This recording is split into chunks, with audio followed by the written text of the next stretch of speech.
Our spirituality is at a crossroad, and I will begin to show you how we're at a crossroads. But before I do all of that, let me put myself in the hands of my Father, the God of Abraham, the God of Isaac, and the God of Jacob. Let him judge me. It says here, judge me, O Lord, for I have walked in mine integrity, I have trusted also in the Lord, therefore I shall not slide. Examine me, O Lord, and prove me. Try my reins and my heart, for thy loving kindness before thine eyes, and I have walked in thy truth.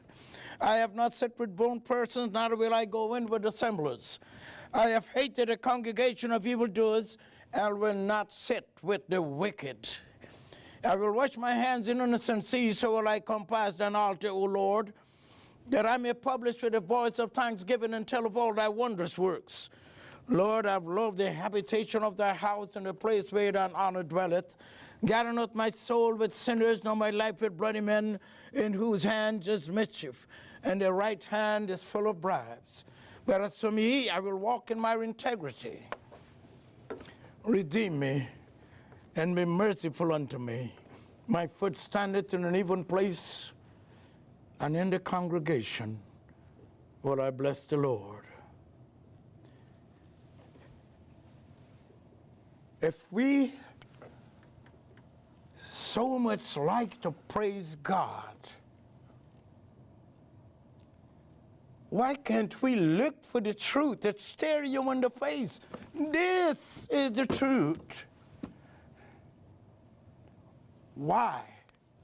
You would look to a man you call Reverend Sharp something, and every time somebody gets shot, he's there. How is he a reverend? Don't you know that you are a peculiar people unto God? Do you know that he calls you his people? Let me tell you what it says. First, I'm going to read what it says in Exodus 19.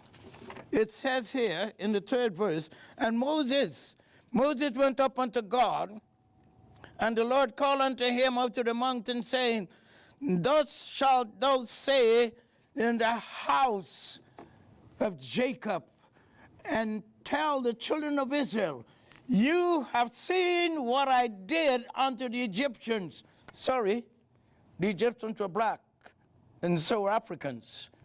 Both of them sold us. And we are calling both of them our family. I don't understand this, people. The Egyptians sold us, and the Africans did. They even have a palace for slaves called slave palaces, but you call it home. Where is our common sense? You don't have to read a Bible. Anyhow, let me tell you, you have seen what I did unto the Egyptians, and how I bare thee on eagle's wings, and brought you unto myself. God did that. The teacher before me talked about vow. We don't respect that. We don't respect that at all, because if we respected that, we would understand what is written in the book of Exodus in the 20th chapter. It's called commandments.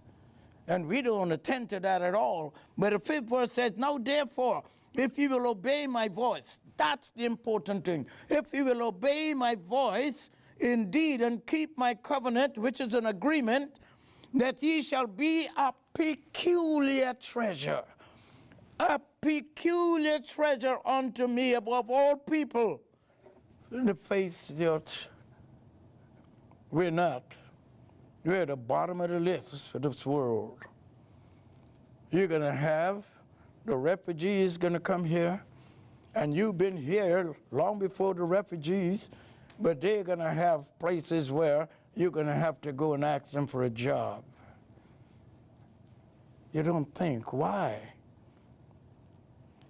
The whole idea of our spirituality is all crushed. We don't seem to understand who we are. We talk boldly, I'm a Christian.